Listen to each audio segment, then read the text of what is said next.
챕터 3 무기화합물 위험성 파악.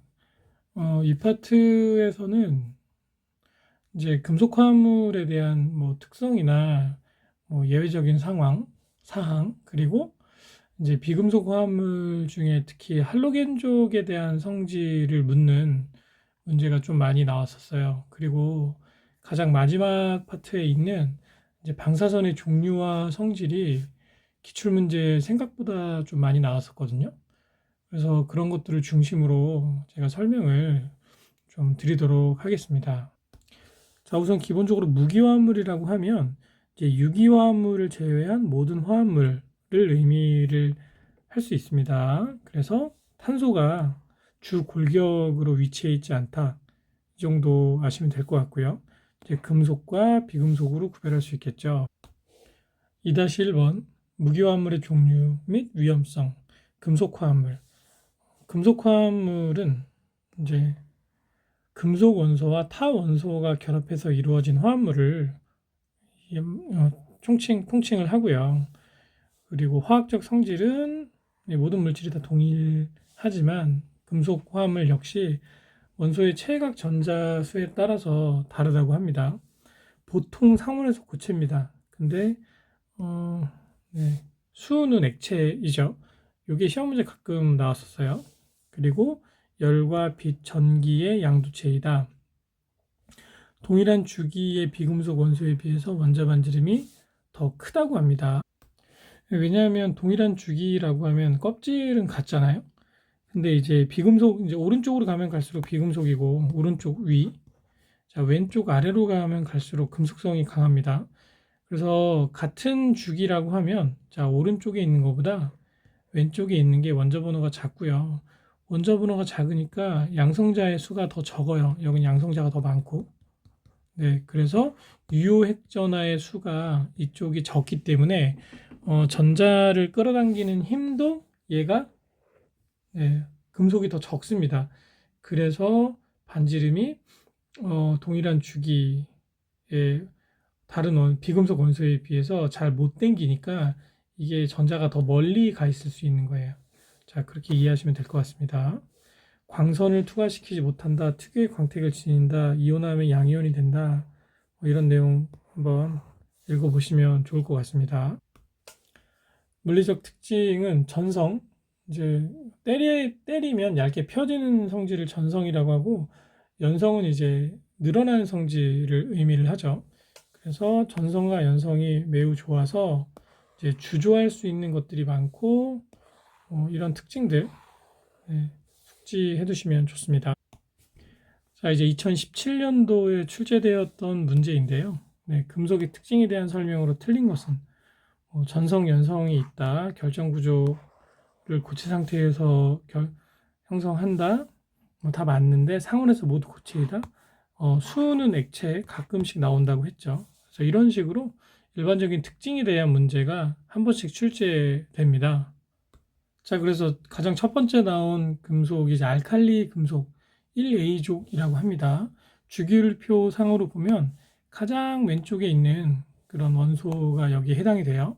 그래서 리튬, 나트륨, 칼륨, 루비디움, 세슘, 프랑슘 총 6개의 원소로 구성이 되어 있고요.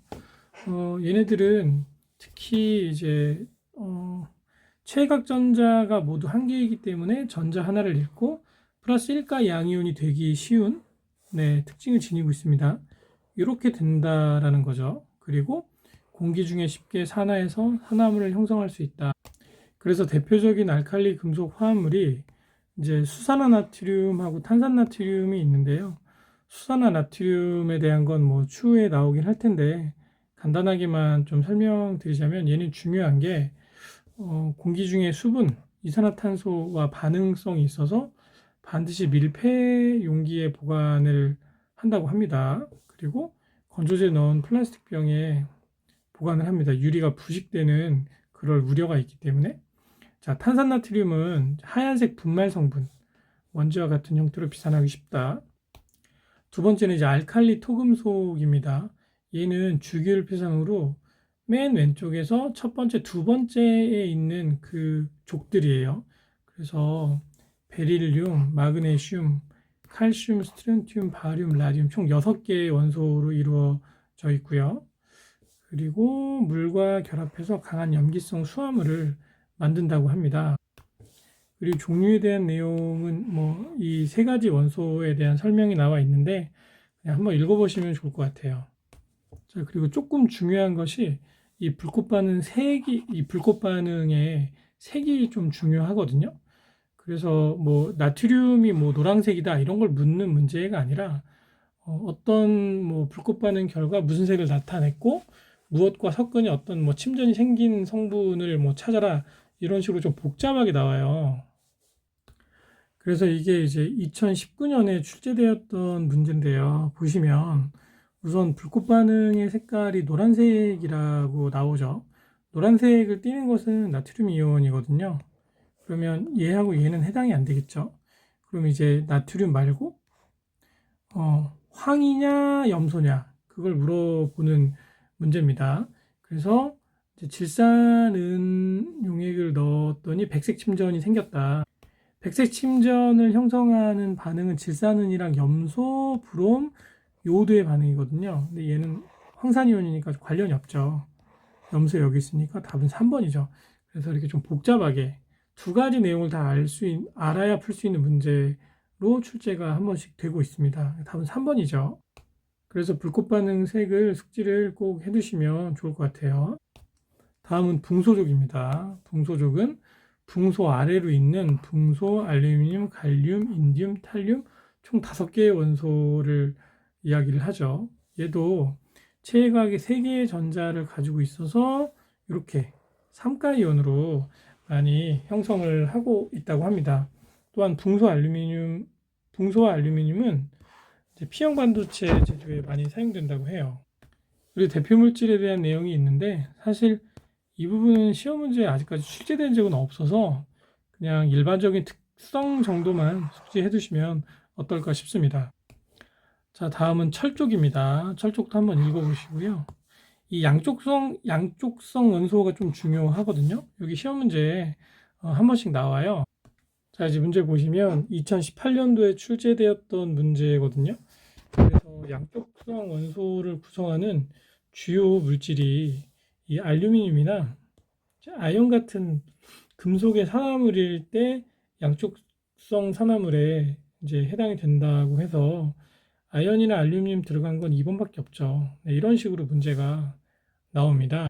그래서 양쪽성 원소의 대표 물질 이 세 가지를 암기를 해두시면 좀 좋을 것 같아요. 2-2번 무기화합물의 종류 및 위험성 비금속 화합물.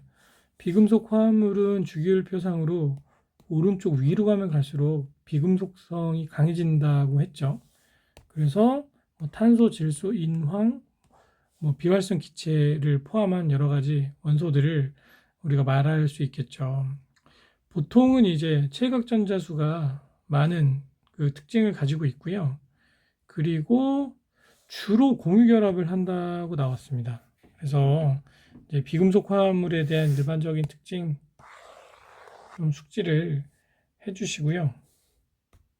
첫 번째로 나온 것이 이제 비활성 기체와 수소족, 그러니까 수소 및 수소 화합물, 수소족이 아니죠. 1, 2족, 수소 이런 것들이 이제 나왔습니다. 비활성 기체는 주기율표상으로 가장 오른쪽에 있는 그 원소들이고 이 원소들의 특징은 다른 물질과 절대 결합을 하지 않습니다. 혼자 완전된 상태이기 때문에 그래서 화학적으로 매우 안정하고 반응성이 작고 분자가 아닌 단원자 물질로 존재를 할 수 있죠. 가연물이 될 수 없죠. 연소하지 않습니다. 무엇과도 결합을 하지 않아요. 수소는 양성자 1개, 전자 1개. 이제 아주 가벼운 기체고 이제 기본적인 원소죠. 그리고 이 수성가스의 주성분이라는 것이 중요합니다. 수성가스의 주성분이 이제 이산화탄소하고 수소거든요. 이 수성가스가 뭐냐면 코크스의 고온의 수증기를 반응시켜서 이제 혼합가스를 얻거든요. 그 혼합가스의 두 성분이 요거예요. 이 수성가스가 옛날에는 이제 연료로도 썼다고 합니다. 근데 뭐 이 성분이 중요한 부분이지 옛날에 뭐 어떤 그 용도로 썼느냐 그런 것들은 시험에 나온 적은 없어요. 그래서 수성가스의 주성분이 두 가지인데 그 중에 하나가 이제 수소다. 그 정도 숙지하면 좋으실 것 같아요. 그리고 세 번째로 과산화수소가 나왔는데 그냥 내용 한번 읽어보시기 바랍니다. 화학식은 H2O2예요. 보통 물이 H2O잖아요. 네, 그래서 과산화, 네, 산소가 하나 더 붙었다라는 뜻이죠. 네, 이렇게 되어 있고 시험 문제에 이제 물과 과산화수소가 동소체냐 아니냐 이런 거를 묻는 문제가 나왔었어요. 이건 분자 구조가 다르죠. 그래서 전혀 다른 물질입니다. 이건 동소체가 아니죠. 두 번째, 할로겐족 원소입니다. 주기율표 가장 오른쪽에서 한 칸 옆에 있는 원소들이고요. 반응성이 제일 강합니다. 이 중에 반응성이 제일 강한 게 플로린입니다. 네, 끝판왕이죠. 얘보다 전자를 더 강하게 당기는 물질은 없습니다. 그래서 보통 플로린도, 염소도, 자, 브로민도, 아이오딘도, 아스타틴도 모두 다 전자 한 개를 받아서 마이너스 1가 음이온을 만드는 특징이 있다. 그래서 이 중에 이제 플로린이나 염소 정도까지가 시험에 뭐 나오면 나오지 않을까. 그 뭐 아스탄틴, 아이오딘 이런 거는 출제된 적은 사실 없어요. 그런데 이제 할로겐 원소에 대한 아주 간단한 설명 정도는 좀 알고 계시면 좋습니다. 이제 플로린은 상온에서 기체, 산화력이 강하다. 염소는 이제 황록색의 유독성 기체, 산화력이 강하다. 그리고 살균 공정에 이용된다 정도. 또한 이제 브롬은 네, 기본적으로 젓갈색을 띠고 있다고 합니다. 또한 상온에서 액체 상태를 유지하고 있다고 해요. 이게 시험 문제 나왔었어요. 네, 상온에서 기체라고 물어봤었습니다. 기체를 유지를 한다. 네, 이게 틀린 얘기죠. 그래서 브롬은 네, 젓갈색을 상온에서 액체 상태로 띠고 있는 그런 물질인데 이제 끓는 점이 좀 낮아요. 근데 58도가 상온은 아니잖아요. 아무튼 낮은 온도에서 기화해서 기체로 바뀐다. 아이오딘은 최각 전자수가 몇 개냐? 뭐 7개다. 그런 정도 숙지하시면 좋을 것 같습니다. 자, 3번과 4번 내용은 시험 문제 그렇게 많이 출제되는 부분이 아니기 때문에 그냥 책에 있는 내용을 한번 읽어보시는 걸로 가름을 하도록 하겠습니다. 다만 이제 뭐 산소라든지 네, 황이라든지 오존, 황화수소, 황산 이런 것들은 기본적으로 내용을 좀 알고 계셔야겠죠. 또한 이산화황도 마찬가지입니다. 이산화황에 관련된 문제가 2014년도에 딱 한 번 나왔었는데요. 이게 사실 이산화황이 그 이산화황에 대한 성질이나 이런 거하고는 관련은 없고 뭐 산화제로 쓰였느냐, 환원제로 쓰였느냐, 뭐 그런 내용들을 묻는 문제였어요. 그래서 보면 이제 이산화황이 산화제로 얘를 산화를 시켰잖아요. 수소가 그게 아니라 황이 빠져나가고 여기 산소가 붙었으니까 산화가 되지 않았습니까? 이건 성질이랑 관련은 없지만 뭐 이런 식으로 문제가 한번 나왔었다 정도 아시면 좋을 것 같습니다. 5번 질소족입니다. 이 부분도 이런 내용들이 시험에 뭐 출제된 적은 별로 많진 않아요. 그래서 그냥 한번 읽어보시고 넘어가는 것으로 하겠는데 워낙 기본이 되는 물질들이기 때문에 뭐 이제 질소 같은 경우는 단백질 형성하는 기본 원소이고요. 산화물로 이제 녹스 두 가지가 있죠. 그리고 인 같은 경우는 네, 황린, 정린, 흑린 세 가지 동소체 지닌다. 요거 시험 문제 가끔 나오고요. 그리고 암모니아는 물에 매우 잘 녹는 성질이 있고 네슬러 시야기에서 젓갈색으로 변색한다. 이 정도? 그리고 질산이 3대 강산 중 하나다. 황산, 염산, 그리고 질산이죠. 네, 이 정도는 그냥 알고 계셔야 됩니다. 근데 이 그 질산이랑 염산의 3, 질산 1을 섞어서 네, 왕수라는 것을 만들 수 있는데요. 금이나 백금 같은 거 녹일 때 사용을 했었던 물질이라고 해요. 요게 시험에 나왔었어요. 네, 그래서 염산과 질산의 비율, 왕수 몇이냐, 요것도 그래서 같이 암기하시면 좋을 것 같고, 뒤에 기출문제 풀이할 때 나오니까 그때 다시 한번 제가 다뤄드릴게요. 그리고 이제 마지막으로 탄소족인데 이것도 한번 읽어보시기 바랍니다. 탄소를 기준으로 그 밑에 같은 족으로 구성된 물질들, 원소들이라고 볼 수 있죠. 3번 무기화합물의 명명법. 이 부분은 시험 문제에 뭐 이런 것들을 물어보는 문제가 사실 나온 적은 한 번도 없고요. 보통 마그네슘이나 칼륨이나 칼슘 뭐 이런 것들은 네, 우리가 이런 걸 이제 단원자라고 하잖아요. 그래서 본래 금속 이름으로 명명을 하고 이제 뭐 한 개 이상의 양이온이 존재하는 금속 같은 경우에 이제 스톡스의 방법으로 이름을 붙인다고 하는데 그냥 한번 내용 읽어보시면 좋을 것 같습니다. 그리고 이제 음이온 관련된 물질들은 뭐 이런 여러 가지 방법들에 의해서 명명을 하는데 이 부분도 시험에 아직 나온 적은 없어요. 그래도 이제 다뤄드리긴 해야 될 것 같아서 넣어놓긴 했거든요. 그래서 기본적인 규칙에 의해서 뭐 예를 들면 이제 요거는 탄소니까 탄화, 얘는 질소니까 질소화, 인화 이 물질을 기준으로 이름을 붙이죠. 네, 그렇게 해서 이제 여기가 마이너스 4인 이유는 전자를 4개를 이제 얻는 경우가 많기 때문에 물론 탄소가 잃는 경우도 있습니다. 이 전자를 얻고 잃는 것은 이제 절대적인 것은 아닙니다. 상대적인 거예요. 누가 나보다 세면 전자를 뺏기기도 하고 약하면 얻기도 하고 이런데 보통 이런 경향성을 가지고 있다. 네. 플로린 같은 경우는 무조건 이쪽에 있는 건 거의 마이너스 1인 경우가 많죠. 네.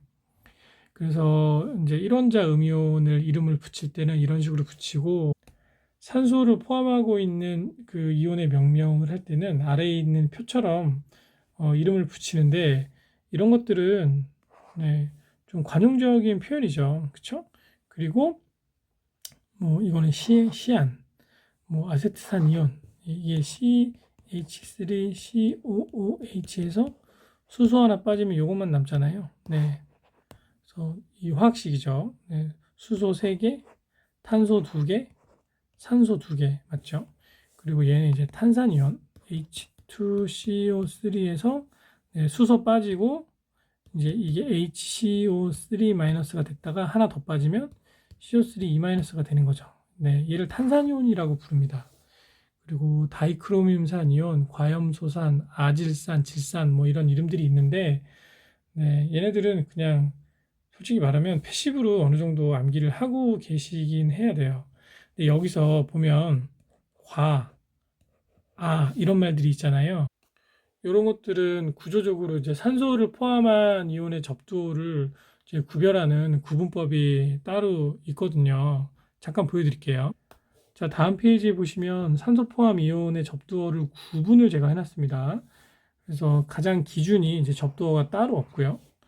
네, 과는 이제 산소가 이제 그 기본 산소 수에서 더 붙은 제일 많은 상태를 의미를 하고요.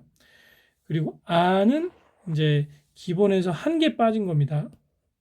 그리고 차는 여기서 또 한 개 더 빠진 거예요.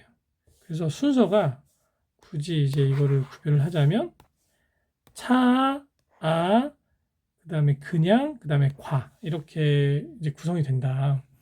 그래서 네, 산소가 한 개 붙었다, 2개 붙었다 그게 기준이 아니라 기본 산소 수를 기준으로 이제 한 개 빠지면 2개 빠지면 차, 그리고 여기서 더 붙으면 과 이렇게 부른다고 해요. 그래서 요거 숙지하시면 원소 이름 부를 때 조금 기억을 더 잘하실 수 있지 않을까 싶습니다. 그래서 나머지 것들은 뭐 그냥 중요한 것들은 그냥 암기하셔야 됩니다. 이런 거는 그냥 알고 계셔야 돼요. 네. 이것도 네, 얘도 그쵸? 네. 이런 것도 시험에 뭐 이걸 물어보는 문제가 나오는 것이 아니라 다 당연히 이 원소 이름을 알고 있는 걸 기준으로 문제가 나오기 때문에 네, 숙지하고 계셔야 될 것 같아요. 그리고 밑에 수소 포함 이온 명명도 마찬가지죠. 그냥 쭉 넘어가도록 하겠습니다. 자, 그럼 한 개로 구성된 원소 말고 이제 두 가지 이상으로 구성된 원소의 그러니까 화합물의 이름을 부르는 방법을 설명을 해드릴게요. 보통 부를 때 여러 가지 물질들이 있는데 관용적 표현 말고 원래 원칙은 이제 뒤에 거, 앞에 거 이렇게 부릅니다. 그래서 얘가 H 플러스 Cl 마이너스 이렇게 해리 되잖아요. 그래서 이제 마이너스가 된 게 보통 화 이렇게 써요. 그래서 염화 수소 이렇게 한다고 보시면 됩니다. 얘도 마찬가지예요. 이게 해리가 되면 이렇게 되거든요. 그래서 황화 수소가 되겠죠. 그쵸? 얘는 그냥 황산입니다. 이건 관용적 표현이라. 자, 그래서 뒤에 거 화, 앞에 거 이렇게 부르는데 숫자에 따라서 2, 3, 4, 5 이렇게 불러요. 영어로는 다이, 트라이, 테트라, 펜타 이렇게 부릅니다. 한글로는 그냥 아라비아 숫자로 이름을 부르죠. 그래서 얘가 이산화 탄소잖아요. 요거는 일산화 탄소. 그렇지 않습니까? 이산화 질소, 일산화 질소, 육불화 황. 지금 이제 6플로린화 황이라고 하죠. 이게 공식 명칭입니다. 그리고 마지막 거 보면 사산화 이질소라고 할 수 있겠죠. 그리고 이제 이거 관용명인데 이거는 그냥 암기 다 하셔야 돼요. 특히 뭐 이런 거를 모르는 분은 없겠죠. 그쵸? 네, 이런 게 좀 특이한데 가끔씩 나옵니다. 네. 자, 그리고 산소산이 쭉 나와 있는데 여기 나오지 말아야 할 물질이 있습니다. 자, 여기 보면 HCl 염산은 이제 수소산이에요. 수소산. 네. 그래서 수소산을 따로 이제 빼는 게 좀 그래가지고 여기 넣은 것 같은데 다음번 교재에는 이 내용 좀 수정을 하도록 하겠습니다. 나머지는 산소가 다 들어가 있죠. 네. 그래서 산소가 포함된 산을 산소산이라고 한다. 그리고 마지막으로 산과 음이온도 한번 좀 보시면 좋을 것 같습니다. 4번 방사성 원소. 이 파트가 시험 문제 그래도 좀 많이 나와요. 그래서 얘는 이제 원자핵 붕괴하면서 이제 방출되는 이제 방사선, 그러니까 방사선을 방출하는 원소를 의미를 하는데 뭐 되게 종류가 많이 있다고 해요. 그래서 얘네들이 이제 그 배출하는 방사선의 종류가 밑에 보면 크게 알파, 베타, 감마, X 중성자선 총 5가지가 있습니다. 여기서 뭐가 나오냐면 이 투과력 전리작용 질량의 순위 뭐 이런 것들이 시험 문제에 나와요. 이 숫자가 이제 1번이 뭐 제일 뭐 가볍다 무겁다 그게 아니라 여기서 나와 있는 숫자는 순위예요. 순위. 그래서 투과력은 중성자가 제일 크다. 그리고 이제 전자기파, 이제 알파선, X선, 베타선, 죄송합니다. 네. 이름이 완전 다 틀렸어요. 다시 할게요. 네. 이제 중성자선, 그 다음에 감마선, 그 다음 X선, 베타선, 알파선 순서대로 투과력을 지니고 있다. 네. 그 전리작용과 질량도 요게 순위입니다. 순위. 크기가 아니라. 네. 그래서 가장 이 중에 무거운 것은 질량이 1번인 이제 알파선이 되겠죠. 이런 걸 묻는 문제가 시험에 좀 자주 나왔어요. 그리고 방사성 붕괴 사슬을 통해서 최종 원소의 원자 번호를 확인하는 문제가 나왔는데요. 이렇게 보면 참 뭔 소리인지 모를 수 있습니다. 자, 라돈이 원자 번호가 86번인 그 초기 원소가 있습니다. 얘네가 이제 알파 붕괴를 하게 되면 원자 번호가 2가 감소하고 베타 붕괴하게 되면 원자 번호가 1이 증가를 하게 된다고 합니다. 그래서 이제 알파, 베타 하는 것에 따라서 요 원자 번호가 알파 붕괴하면 2씩 감소하죠. 그래서 86에서 84가 되고 다시 알파니까 84에서 82가 되고 베타 분계하면 여기서 1이 증가하죠. 그쵸? 그리고 다시 베타 분계해서 1이 증가한 84라는 그런 그 원자 번호를 가지게 됩니다. 그래서 라돈이 알파 분계 2번, 베타 분계를 2번 하고 나면 요 PO라는 게 이제 폴로늄이거든요. 폴로늄. 네. 으로 바뀌고 질량수는 뭐 이거를 묻는 문제는 뭐 나오진 않으니까 근데 아무튼 214가 되고 네, 그리고 원자 번호는 이제 84가 되겠죠. 이 질량수가 원래 222에서 214로 이제 줄어들잖아요. 자, 그러면 여기서 여기를 빼면 이게 8이잖아요. 네?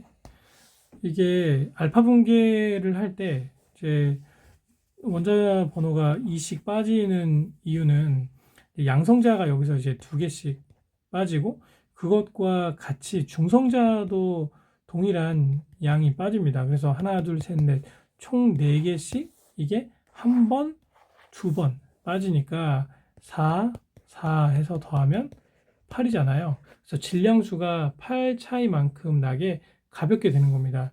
이제 베타 분계는 네, 무게 변화하고는 관련이 없어요.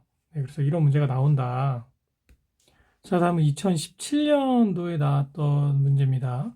자, 라돈이 알파 분계, 베타 분계 2번씩 하고 나서 이제 폴로늄으로 변했다고 합니다.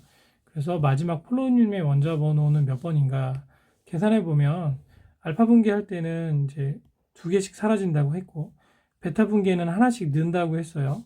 그래서 86에서 4를 빼면 이제 82가 되죠. 거기다가 1, 2개 더하면 84가 되잖아요. 그래서 원자 번호 이렇게 확인할 수 있겠죠. 자, 다음은 반감기를 계산하는 공식입니다. 이 공식을 이용해서 문제를 푸는 것도 좀 나왔었거든요. 이거는 기출문제 보시면서 제가 확인을 해드리도록 하겠습니다. 1번입니다. 무기화합물의 정의로 옳은 것은 탄소를 포함하는 건 유기화합물이라고 했죠. 이거 다 유기화합물 특징이고 이것만 무기화합물의 정의에 적합하다. 답은 3번입니다. 2번입니다. 금속의 가장 큰 특징 중에 하나가 자유전자를 가지고 있기 때문에 이 전자가 왔다 갔다 하면서 열과 전기를 잘 실어 나르는 특성으로 기억을 하시면 좋습니다. 답은 2번이죠. 3번 다음 중 산화물이 아닌 것은 산소 없는 거는 얘밖에 없죠. 여기, 여기, 여기 이렇게 다 있잖아요. 답은 4번입니다. 4번입니다. 다음 중 염기성 산화물은 산화칼슘이 물하고 결합하면 수산화칼슘이 돼요. 여기 염기성이잖아요. 그래서 염기성 산화물이다. 답은 3번이죠. 자, 왕수 나왔습니다. 염산 3, 질산 1. 요 그냥 암기해 두세요. 가끔 나옵니다. 답은 3번입니다. 6번 네슬러 시약에 의해서 젓갈색으로 검출되는 물질. 네슬러 시약은 암모니아나 암모늄 이온 검출하는 시약으로 기억하시면 됩니다. 답은 2번입니다. 7번 테르밋의 주성분은 무엇인가? 테르밋은 금속산화물 플러스 알루미늄 분말의 혼합물이라고 기억을 해주세요. 그래서 알루미늄이 무엇과 결합되어 있지 않은 형태, 이 두 개가 좀 헷갈릴 수 있는데 답은 2번입니다. 9번 산성산화물에 해당하는 것은 쭉 보시면 자, 이게 대기 중에 이산화탄소가 있잖아요. 400ppm 정도 있습니다. 지금 약간 더워져서 온실가스잖아요. 그럼 얘가 물이랑 결합하면 결국에 탄산을 만듭니다. 여기 사이다에 있는 산입니다. 그래서 탄산을 만들기 때문에 얘가 물속에 해리되면 수소이온 하나, 수소이온 2개 이렇게 발생시키잖아요. 네. 그래서 빗물의 pH가 약 5.6 정도 되는 겁니다. 바로 얘 때문에. 그래서 산성산화물은 이산화탄소다. 답은 3번입니다. 10번 화학식 읽을 때 뒤에 거 화, 앞에 거 이렇게 읽는다고 했죠. 3, 산화, 2, 질소. 답은 1번이죠. 11번입니다. 할로젠과 수소의 결합 에너지 크기를 비교했을 때 옳게 표시한 것은 그 할로젠 원소의 크기를 보면 이제 플로린, 염소, 브롬, 요오드 순으로 크기가 이제 오른쪽으로 가면 갈수록 그 크기가 커요. 껍질이 많아져서 크기가 커지는 겁니다. 플로린이 껍질이 가장 적어서 크기가 제일 작죠.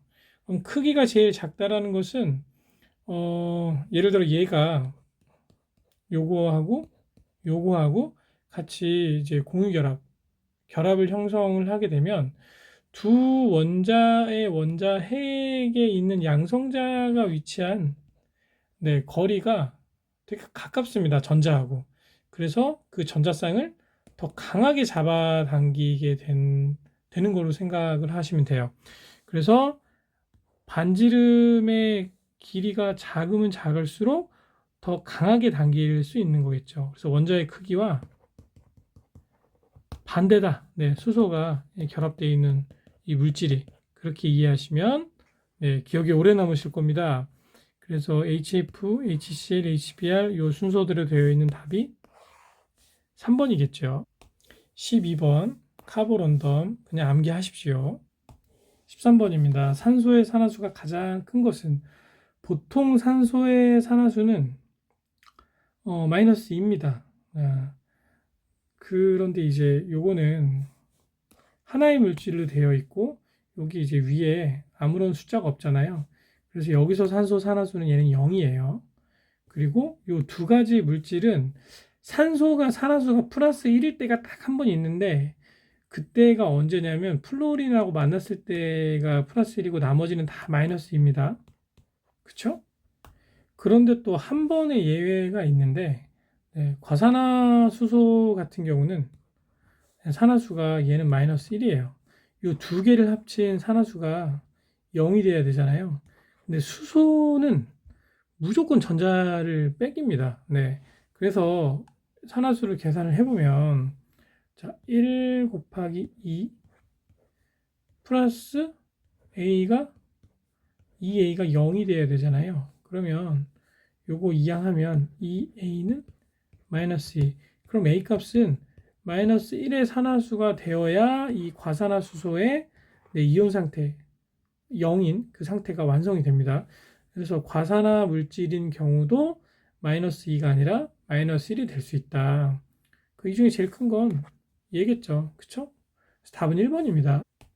15번 분자식 HClO2의 명명으로 옳은 것은 자 기준되는 물질이 이제 HClO3입니다.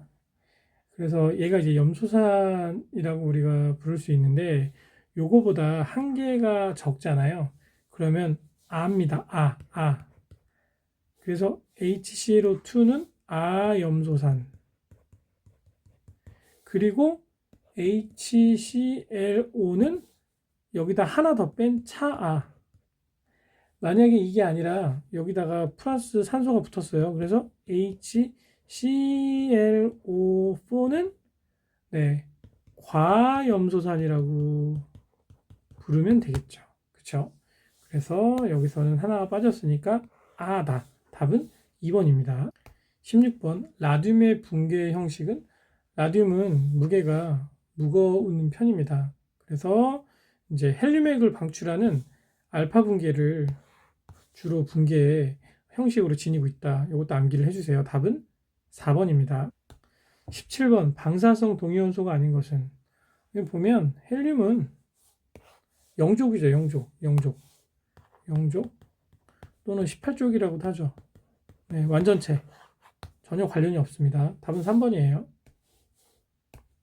자, 이제 반감기를 통해서 이제 남은 질량을 계산하는 문제가 나왔습니다. 자, 얘는 이제 밑에 있는데,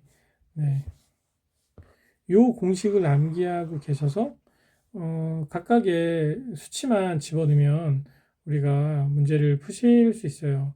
요거 좀 힘들지만 암기를 해두시기 바랍니다. 자, 그러면, 자, A 값이 2 곱하기, 요게 지금 이제 처음에 2g이잖아요. 이게 초기량입니다. 초기량. A0가 일로 들어가고요. 2 곱하기 그 다음에 2분의 1에 자 여기 t분의 스몰 t입니다. 그러면 대문자 t가 반감기거든요. 반감기가 지금 5일이라고 나와 있죠. 네. 5분의 스몰 t는 이제 지난 시간, 네, 10일이 지나면 이게 얼마가 되겠는가? 그러면 요거 약분하면 2죠. 네, 그럼 2분의 1에 제곱하면 4분의 1이 되겠죠. 그래서 2 곱하기 4분의 1 하면 2가 돼서 요게 2분의 1이 되고 0.5가 답이 되겠죠. 그래서 이런 식으로 문제 자체는 그렇게 어렵진 않아요. 단 이 반감기 공식을 암기를 하셔야 되고 계속 숫자 넣어보면서 이렇게 돌려보셔야 됩니다. 답은 3번이에요. 자, 동일한 문제인데 좀 형태가 다르죠. 이게 이제 분율만 묻고 있으니까 비율만 찾으면 됩니다. 그러면 똑같이 한번 풀어볼게요. 자, A 값이 자, A 값이 초기량을 이제 1이라고 가정을 했을 때, 네, 1 곱하기 2분의 1에 자, 반감기가 20인데 40일 지났다고 했잖아요. 그럼 나누면 2잖아요. 그러면 이게 4분의 1이 이제 A 값이 되는 겁니다. 그러면 A0는 아까 얼마라고 그랬죠? 1이라고 그랬어요. 그러면 처음이 1이었는데 나중에 남은 건 4분의 1만큼만 남았다라고 이해를 하면 되는 거죠. 그래서 답은 이제 3번이 되겠죠. 20번 방사선 중 감마선에 대한 설명으로 옳은 것은 자, 감마선은 이제 전자기파고 그리고 전기장, 자기장의 영향이 없어서 뭐 휘어지지 않는 특징이 있습니다. 또한 질량이 되게 다른 물질에 비해서 가벼워요. 네, 그리고 전하도 없고 답은 3번입니다. 이 문제 자체를 암기하시면 좋을 것 같습니다. 자, 여기까지 해서 마치겠습니다. 고생하셨습니다.